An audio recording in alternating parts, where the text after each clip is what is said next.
The stars felt quieter these days. Admiral Kethvar pressed his six-fingered hand against the cold metal wall of his ship and listened to the hum of the engines. 37 years. That's how long it had been since anyone heard from the humans. He remembered the day their signals stopped. One moment, Earth was sending out radio waves like always. Music, news, strange human entertainment. The next day, nothing. Complete silence. The blue planet just went dark. Most people in the galaxy thought the humans had killed themselves. It wouldn't be surprising. Humans were violent creatures. They fought wars over everything: land, resources, ideas, even the color of their skin. When they first joined the galactic community 20 years before their disappearance, other species watched them with worry and fear. "Admiral?" his communications officer called out. The young Zenthari's voice shook a little. "You need to see this." Kethvar walked to the main screen.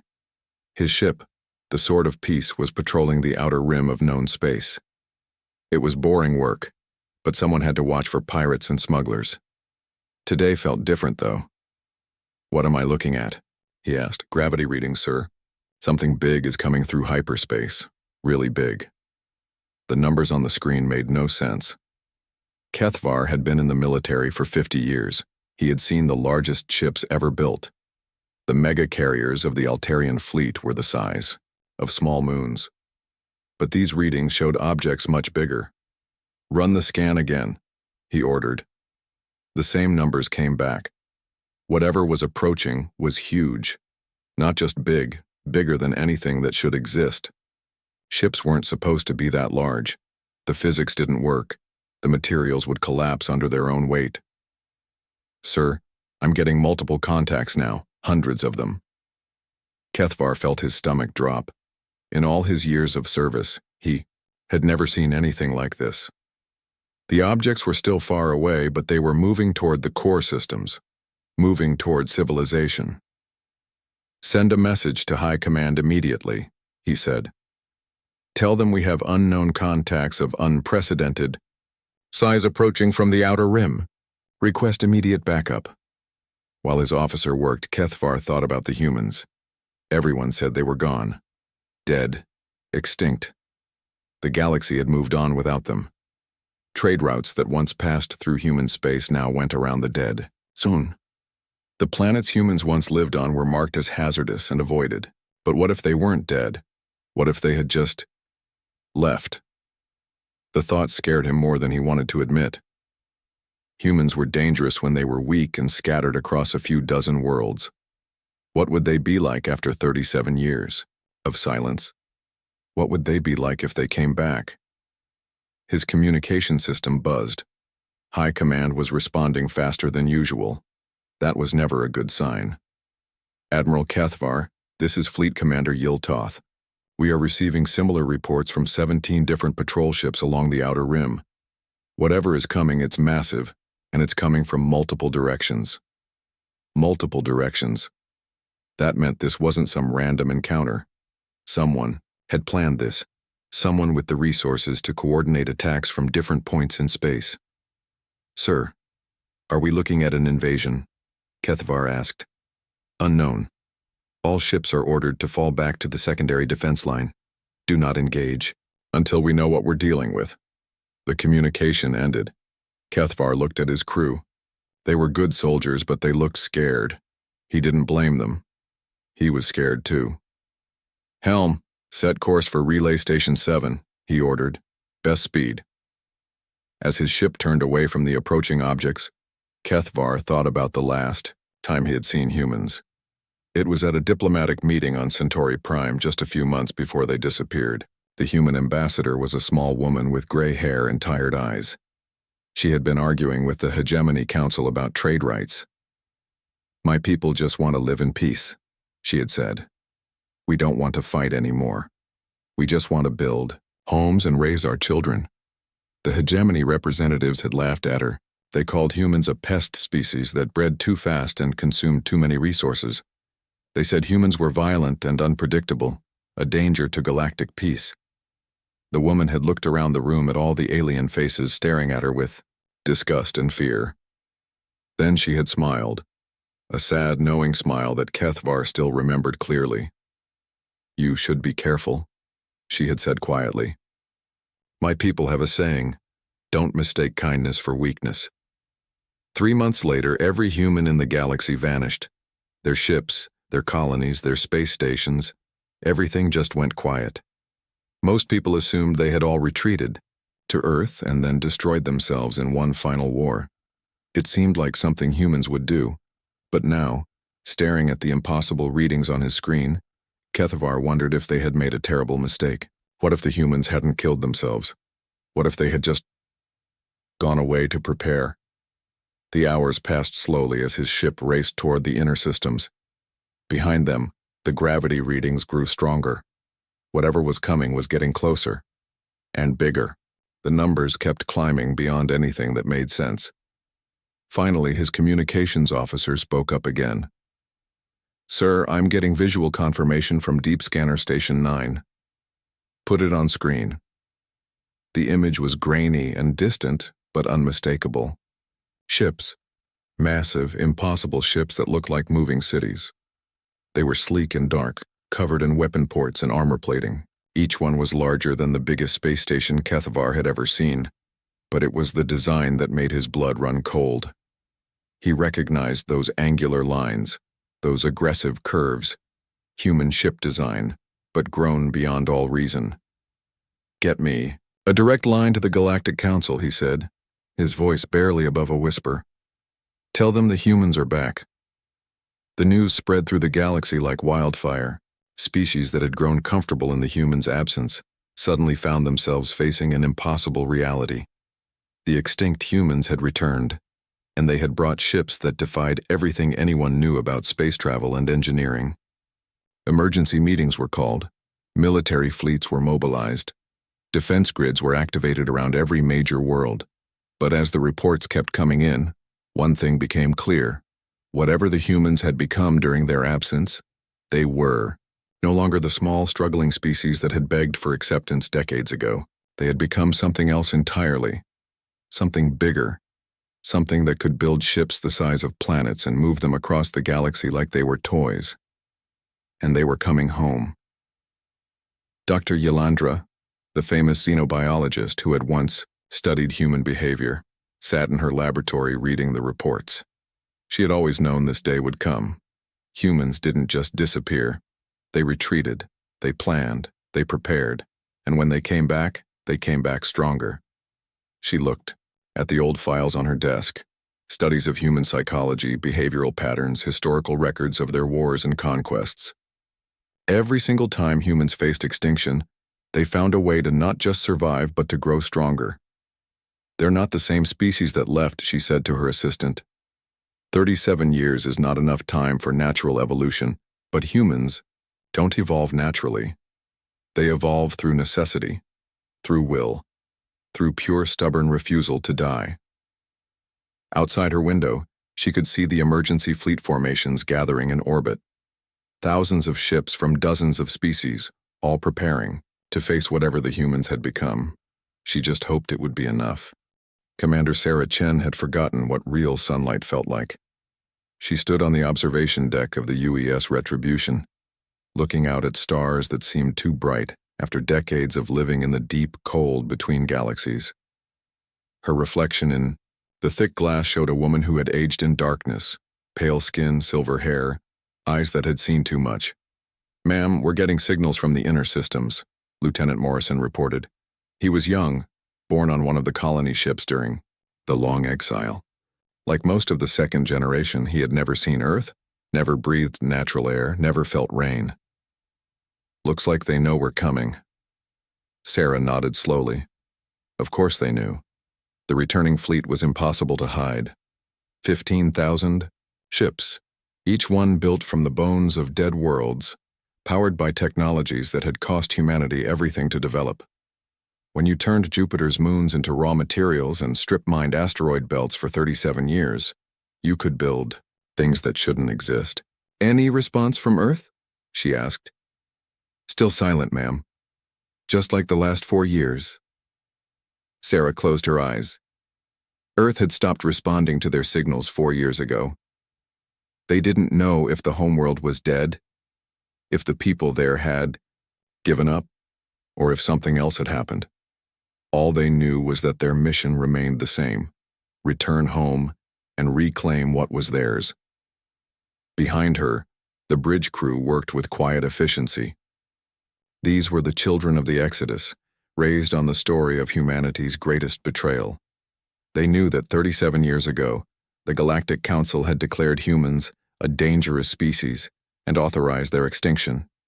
They knew about the attacks on civilian colonies, the hunting of refugee ships, the systematic murder of 6 billion people.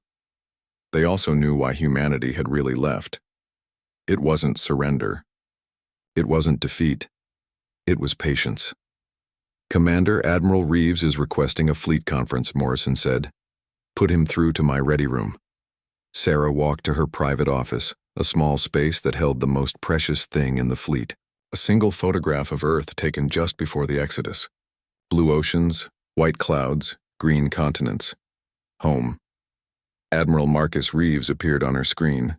He was older than Sarah, old enough to remember Earth before the exile. His face was marked with the kind of lines that came from making terrible decisions in service of survival. "Status report, Commander," he said. "All ships ready, sir. The Retribution's crew is at full combat readiness. Our deep scanners show massive fleet movements throughout the inner systems. Looks like they're preparing for war." "Let them prepare. How are your people holding up?" Sarah thought about the crew of her ship. 50,000 souls living inside.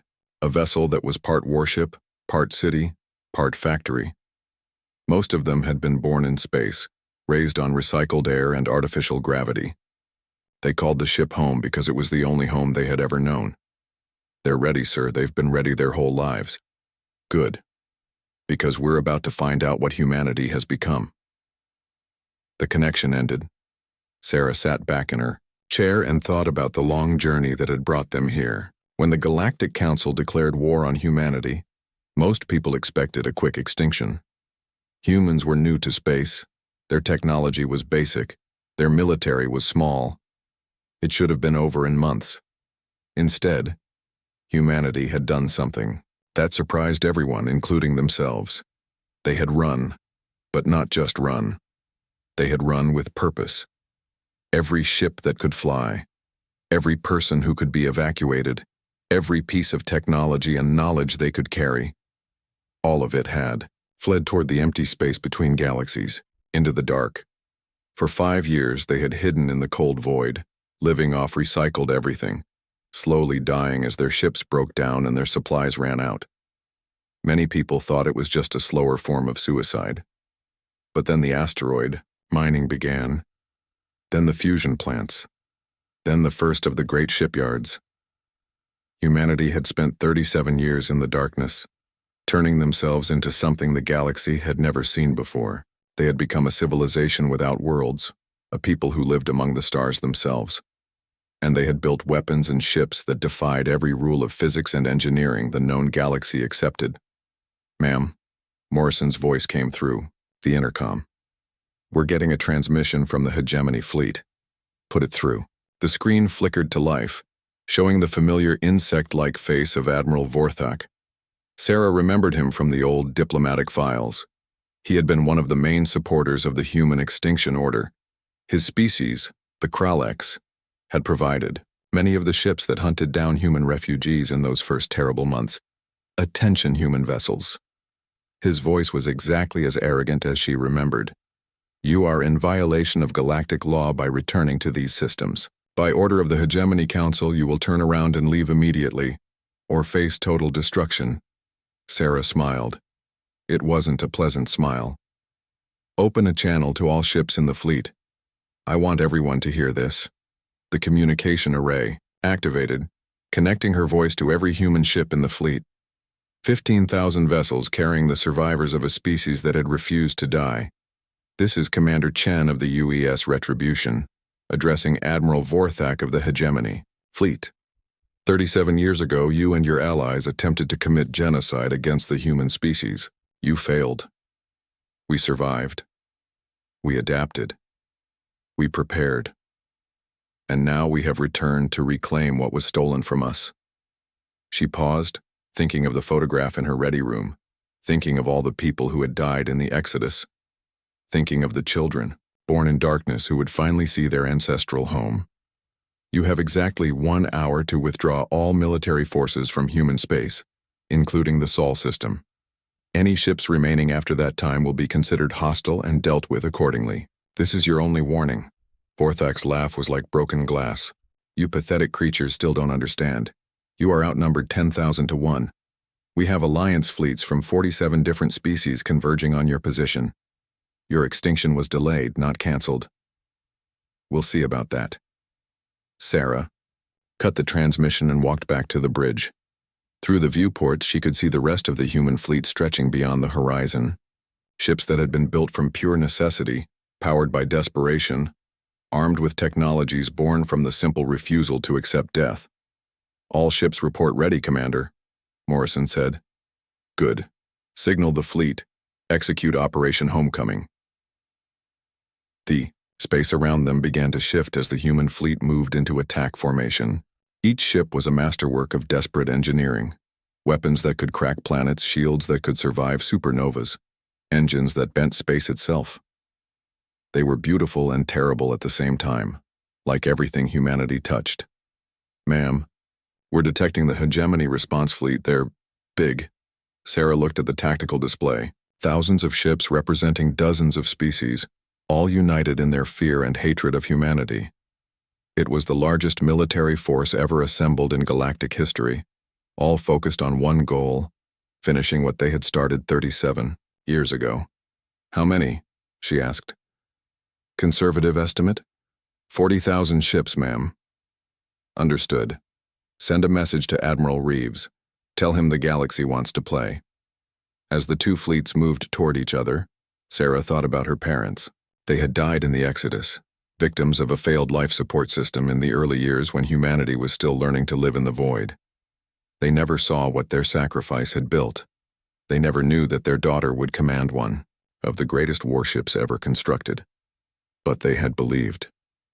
Even as they died, they had believed that humanity would find a way to survive, to grow stronger, to return home. Now it was time to prove them right. The stars watched in silence as two civilizations prepared to clash.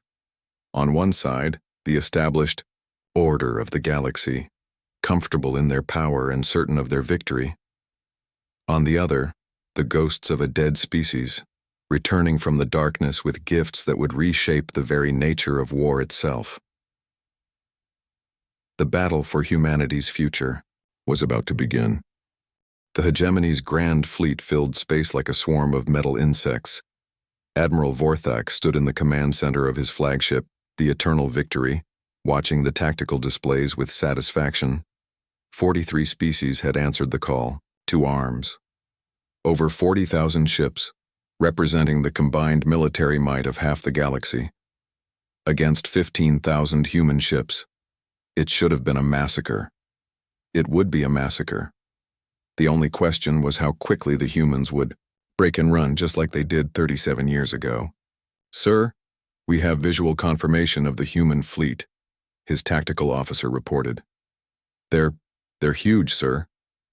Vorthak looked at the long-range images appearing on his screens and felt his confidence waver slightly. The human ships were indeed massive, larger than anything in his fleet, larger than anything that should be able to move under its own power. But size wasn't everything. His fleet had numbers, experience, and the proven weapons of 43 civilizations. Impressive engineering, he admitted to his staff. But impressive targets are easier to hit. "Are all fleet commanders ready?" "Yes, sir. All ships report weapons armed and ready." "Good. Open a channel to the human fleet. Let's see if we can make them surrender before we have to destroy them." The main screen flickered, showing the bridge of what appeared to be the human flagship. The woman standing there was tall and pale, with silver hair and cold blue eyes. She looked familiar, somehow, though Vorthak couldn't place her. "I am Admiral Vorthak of the Hegemony Fleet," he began. "You are outnumbered nearly 3 to 1. Your exile ends here along with your species. Surrender now and we will make your deaths quick." The human woman smiled. It was not a pleasant smile. "Admiral Vorthak, I remember you from the old files. You were the one who suggested hunting down our civilian evacuation ships for sport. You personally ordered the destruction of 3 hospital ships carrying wounded children." Vorthak's mandibles clicked with annoyance. "Those were legitimate military targets. Human breeding patterns made every child a future soldier." "I see. And what does that make every one of your soldiers? A future corpse?" The insult stung, but Vorthak maintained his composure. Humans had always been crude creatures given to emotional outbursts and pointless defiance. It would make their extinction more satisfying. "Last chance, human. Surrender or be destroyed." "Counteroffer," the woman replied. "You have 30 seconds to jump to hyperspace and flee this system. After that, we will consider you a military threat and respond accordingly." Vorthak's laugh echoed through the bridge. Around him, his officers joined in. The idea that 15,000 ships, no matter how large, could threaten a fleet of 40,000 was absurd. Even human arrogance had limits. "You are either insane or suicidal," he said. "Very well. Fleet Command, execute attack pattern Omega. Destroy them all." The transmission ended. Vorthak watched with satisfaction as his massive fleet began its advance. Wave after wave of ships, their weapons charging, their shields at maximum power. It would be over in minutes. "Sir," his weapons officer called out, "the humans they're not moving." It was true. The human ships hung motionless in space, making no attempt to flee or even arrange themselves in a defensive formation. They just sat there waiting. "Arrogant to the end," Vorthak muttered. "Fire at will. All ships commence bombardment." The space between the 2 fleets lit up with weapon fire. Plasma bolts, energy beams, missile swarms, gravity torpedoes. Everything the hegemony had learned about warfare in 10,000 years of galactic civilization. The barrage was intense enough to vaporize entire moons. It struck the human fleet, like a tidal wave of destruction, and accomplished absolutely nothing. "What?" Vorthak stared at his screens in disbelief. "Report. What happened to our weapons fire?" "Sir, our sensors show direct hits on multiple human vessels, but there's no damage. No damage at all." That was impossible. Vorthak had seen the firepower of his fleet destroy asteroid belts. No shield technology in the galaxy could withstand that kind of concentrated bombardment. "Scan their ships again. Full sensor sweep." The results made no sense. The human ships showed energy readings that defied physics. Their power output was off the charts. Their shield harmonics were unlike anything in the galactic databases, and their hull materials registered as unknown to every computer system in the fleet. "Sir, the humans are powering weapons." On the UA screen, the massive human ships began to glow with internal light. Weapon ports opened along their hulls. Not dozens, but thousands. Each ship carried enough firepower to level continents. "Evasive maneuvers!" Vorthak shouted. "All ships scatter." It was too late. The human fleet fired. The first thing Vorthak noticed was the silence.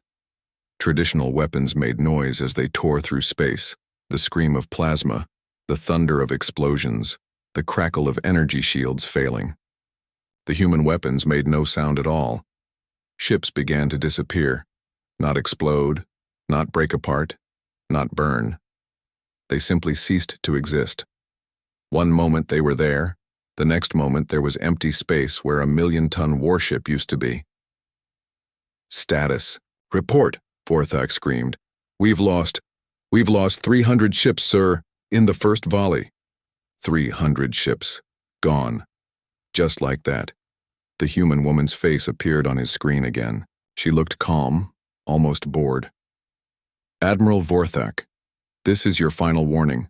Withdraw your fleet immediately or face total destruction." "What kind of weapons are those?" he demanded. "What did you do to our ships?" "We learned," she replied, simply. 37 years of exile teaches you many things. How to survive in the cold void between stars. how to build ships from pure necessity, how to develop weapons that don't just destroy your enemies, but erase them completely from existence. Another volley from the human fleet. Another 500. Hegemony ships simply vanished. "This is impossible," Vorthak raged. "No species can advance that far in such a short time." "You're right," the human woman agreed. "No species can. But humanity isn't just a species anymore, Admiral. We're something else now. Something you created when you tried to make us extinct." The truth began to dawn on Vorthak. The humans hadn't just hidden in exile. They had transformed themselves. Decades of desperate innovation, of pushing science beyond safe limits, of doing whatever it took to survive had created something the galaxy had never seen before. A species that had evolved through pure will. "Sir," his tactical officer's voice was shaking. "We've lost over 1,000 ships. The humans are targeting our command vessels specifically." Around them, the great hegemony fleet was dissolving like ice in acid. Ships that had conquered worlds, that had enforced galactic peace for centuries, were being erased from reality by weapons that shouldn't exist. "All ships, fall back to the secondary line," Vorthak ordered. "Regroup and—" "Sir, the humans are moving." The massive human ships began to advance. Not quickly, not urgently, but with the steady inevitability of a glacier. They moved through the debris field that had once been the pride of the hegemony fleet, their weapons still firing, with mechanical precision. "Fleet command to all ships," Vorthak heard his own voice saying, though he didn't remember giving the order. "General retreat. All units fall back to the core systems." It was over. In less than an hour, the greatest military force in galactic history had been shattered by a species that was supposed to be extinct. The humans had returned from their exile not as refugees begging for mercy, but as something far more dangerous. They had returned as gods of war. As his ship jumped to hyperspace, Vorthak caught one last glimpse of the human fleet. They weren't pursuing. They weren't gloating. They were just there, waiting, patient, like death itself. Behind them, space was littered with the molecular remains of what had once been 40,000 ships. The greatest military disaster in recorded history, reduced to cosmic dust in a single engagement. The humans were home, and they had brought judgment with them. News of the hegemony fleet's destruction traveled faster than the survivors could flee. Across the galaxy, species that had felt safe in humanity's absence suddenly found themselves facing a terrible new reality. The humans were back, and they had brought weapons that could erase entire fleets from existence. Dr. Yolandra sat in her laboratory on Altair Prime, staring at the sensor readings that had just arrived from the battle zone. As one of the galaxy's leading experts on human behavior, she had been asked to analyze the engagement and provide recommendations for the Galactic Council's response. The numbers made no sense. 40,000 ships reduced to atomic dust in less than 2 hours. Weapons that operated beyond known physics. Shield technology that treated the combined firepower of half the galaxy like a gentle breeze. "They're not the same species," she whispered to herself. "They can't be." Her assistant, a young Zenthari named Colvin, looked up from his data pad. "Doctor, the Council is requesting your immediate analysis. They want to know if negotiation is possible." Yolandra almost laughed. Negotiation. The same council that had authorized genocide 37 years ago now wanted to negotiate with their victims. It would be poetic if it weren't so terrifying. "Tell the council that I need more data, and get me everything we have on human technological development patterns." While Colvin worked, Yolandra thought about the humans she had studied before the exile. They had been remarkable in their way, adaptable, resilient, creative under pressure. But they had also been limited by their recent arrival in galactic civilization. Their technology was basic, their industry was small, their population was scattered across a few dozen worlds. Now they had returned with ships the size of moons and weapons that violated the fundamental laws of physics. Either they had discovered technologies that no other species had ever imagined, or they had changed so fundamentally that they were no longer the same beings who had fled into exile. "Doctor," Colvin said urgently, "we're receiving a transmission from the human fleet. They're broadcasting on all frequencies. Put it through." The screen lit up, showing the bridge of what appeared to be the human command ship. The woman standing there was tall and imposing, with silver hair and eyes like winter ice. Behind her, Yolanda could see crew members working at stations that looked more like works of art than functional technology. "Attention all species of the former Galactic Council," the woman began. "I am Admiral Sarah Chen of the United Earth Fleet. 37 years ago, your governments declared war on humanity and attempted our complete extinction. You failed." Her voice was calm, controlled, but there was something underneath it that made Yolandra's skin crawl. Not anger. Anger would have been easier to deal with. This was something colder, more patient. "We have returned to reclaim what was stolen from us. Any government or military organization that participated in the genocide will face judgment. Any species that harbors war criminals will be held accountable. Any attempt to interfere with our mission will be met with total annihilation." The camera moved, showing more of the ship's bridge. Yolanda gasped. The scale was impossible. The bridge alone appeared to be several kilometers wide, with crew stations stretching beyond the horizon. It wasn't a ship at all. It was a mobile city. "However," Admiral Chen continued, "we are not interested in conquest. We did not return to rule over you. We returned to ensure that what happened to humanity never happens to any species again. In 72 hours we will arrive at Earth. Any military forces found in the Sol system will be destroyed without warning." The transmission ended. Yolanda sat in silence for several minutes, processing what she had just witnessed. The woman on the screen had spoken with the authority of someone who commanded weapons capable of destroying solar systems. But more than that, she had spoken with the certainty of someone who had already won. "Doctor," Colvin's voice was barely above a whisper. "What do we do?" Before she could answer, another communication came through. This one was from the emergency session of the Galactic Council, transmitted from the heavily defended capital, world of Nexus Prime. The familiar form of Council Speaker Veltar appeared on screen. The old Malthusian looked haggard, his usually perfect diplomatic composure cracked by fear. "All member species are advised that humanity has been reclassified from extinct to extreme threat," he announced. "Initial defensive measures have failed. We are implementing Protocol 7, full military evacuation of all core systems." Protocol 7. Yolanda had never seen it activated in her lifetime. It was the emergency plan for when the galaxy faced an existential threat, the complete abandonment of the inner systems, and a retreat to the outer rim, where the various species would attempt to rebuild their civilizations in exile. The same thing they had forced humanity to do 37 years ago. "Furthermore," Veltar continued, "all species are advised to review their historical records regarding human treatment during the Great Exile. Any evidence of war crimes or participation in genocide should be disposed of immediately. The BII Council recommends a policy of complete non-engagement with human forces pending further analysis." The transmission cut out. Yolanda stared at the empty screen, understanding what she had just witnessed. The mighty Galactic Council, the organization that had ruled space for thousands of years, was surrendering without a fight. "Doctor," Colvin said, "my family lives on Zentaris Prime.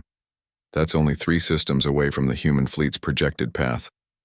Should we evacuate?" Yolanda considered the question.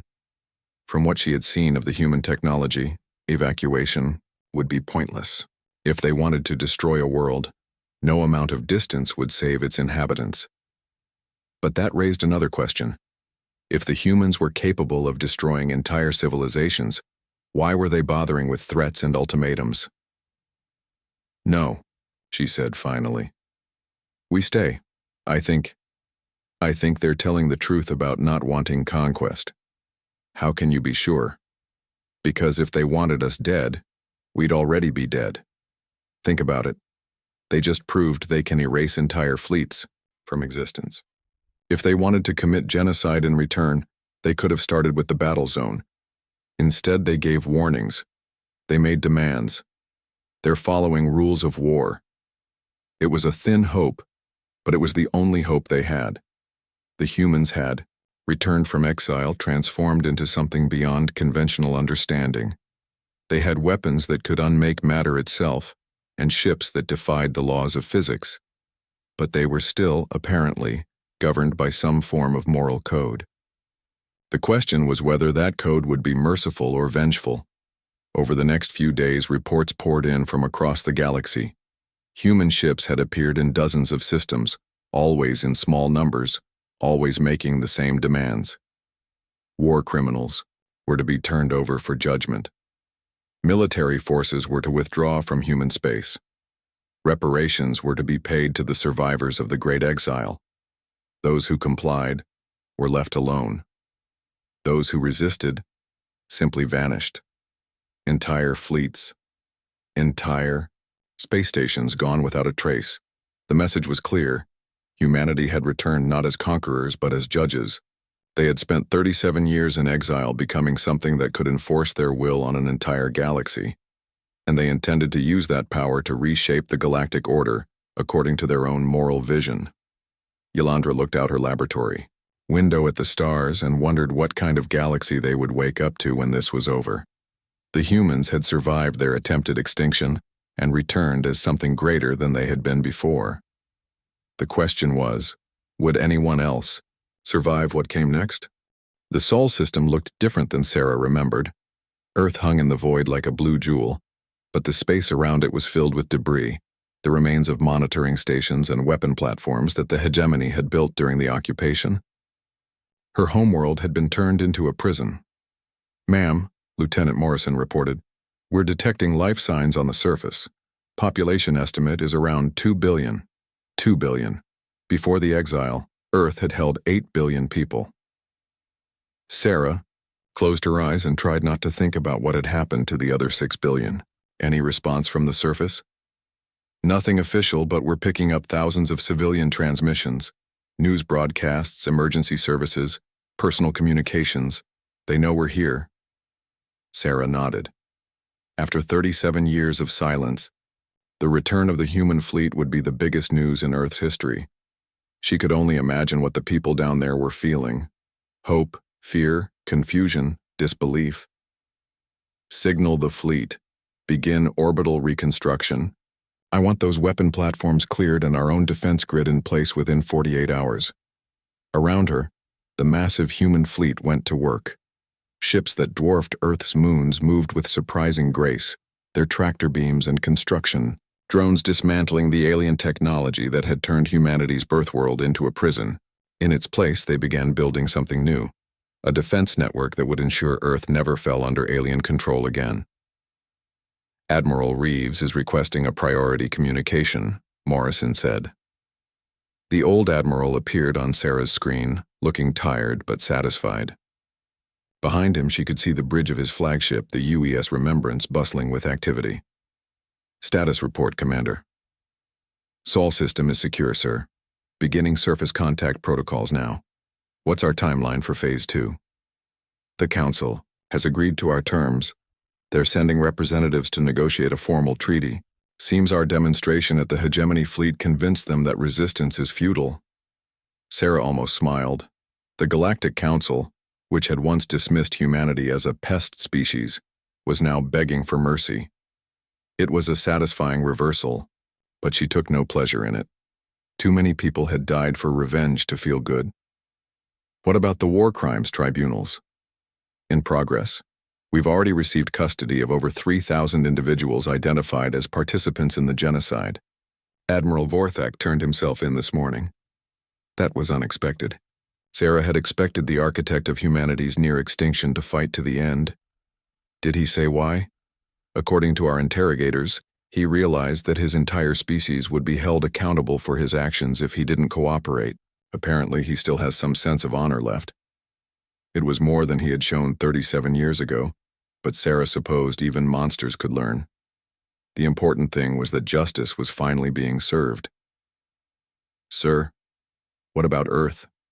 When do we make contact? Admiral Reeves was quiet for a moment. That's your call, Commander. You're the ranking officer in the Sol system. But remember, the people down there have been living under occupation for almost 4 decades. They may not trust us immediately. The connection ended. Sarah stood alone on her bridge, looking down at the world she had never expected to see again. Somewhere down there were humans who had survived the occupation, who had kept the species alive while the fleet was in exile. They were her people, but they were also strangers. Lieutenant Morrison, open a channel to Earth. All frequencies. Channel open, ma'am. Sarah took a deep breath. What did you say to a world that had given up hope? People of Earth, this is Commander Sarah Chen of the United Earth Fleet. We have returned. She paused, thinking about all the words she had planned for this moment during the long years of exile. Grand speeches about victory and vindication, about the triumph of human will over impossible odds. But looking down at her scarred homeworld, only simple truth seemed appropriate. 37 years ago, our people were scattered to the stars by those who feared our potential. Many of you stayed behind to keep our homeworld alive. Many of us fled to the darkness between galaxies to ensure our species survived. Today, we are reunited. Through her ship's sensors, she could detect the massive surge in communication traffic from the planet's surface.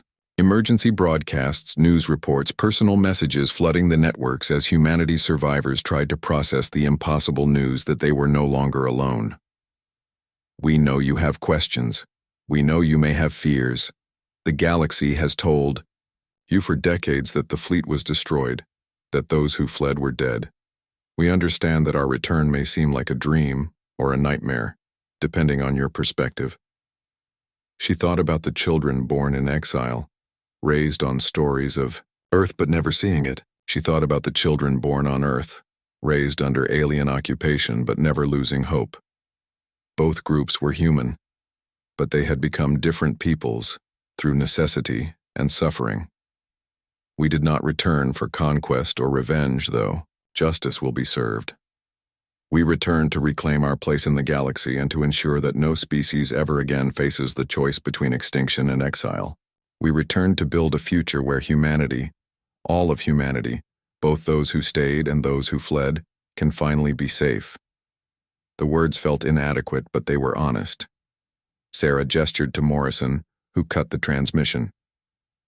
Ma'am, we're receiving thousands of responses from the surface. The planetary government is requesting immediate contact.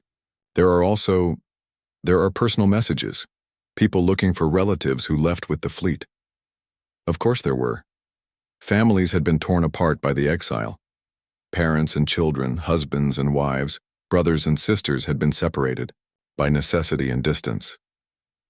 Some of those people were still alive down there, waiting for news of loved ones who had fled to the stars. Establish a communication relay.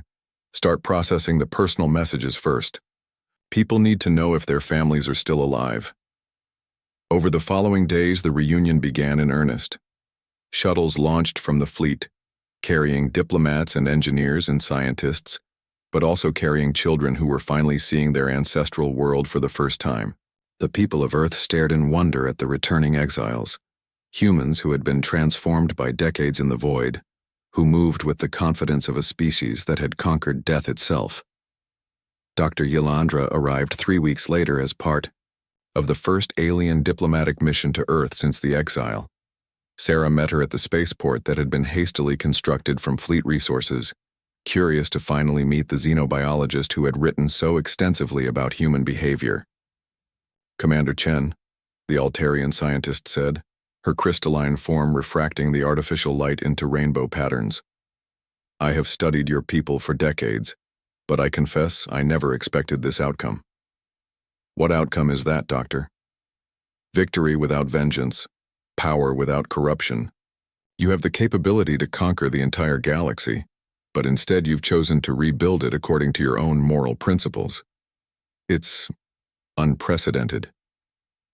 Sarah thought about that. We learned something important during the exile, Doctor. We learned that survival isn't enough. A species that only survives becomes something less than it was. We didn't want to just outlive our enemies. We wanted to outlive their hatred. They walked through the spaceport, past humans from both Earth and the fleet working together to build something new. The exiles had brought advanced technology and resources beyond measure. The Earthborn had brought knowledge of their homeworld and the experience of survival under occupation. Together, they were creating a civilization that was stronger than either could have built alone. "What happens now?" Yolandra asked. "Now we build the galaxy we should have had from the beginning," Sarah replied. "One where species don't live in fear of each other, where strength is used to protect the weak instead of exploiting them, where the strong remember what it feels like to be helpless." Above them, the human fleet maintained its vigil, ships larger than worlds, weapons that could unmake suns, shields that could withstand the fury of entire civilizations. The greatest military force ever assembled, standing guard over a blue world that had almost been forgotten. But the most remarkable thing about the fleet wasn't its power. It was its restraint. Humanity had returned from the darkness with the ability to destroy everything that had hurt them. Instead, they had chosen to heal it. The galaxy was still learning to understand what humanity had become during the long exile. They had expected conquerors and found gardeners. They had prepared for war and found judges. They had feared the return of a vengeful species and discovered something far more dangerous, a species that had learned mercy. In the end, humanity's greatest revenge against those who had tried to destroy them was simple. They had refused to become the monsters their enemies thought they were. They had become something better instead, and in becoming better they had changed the galaxy forever.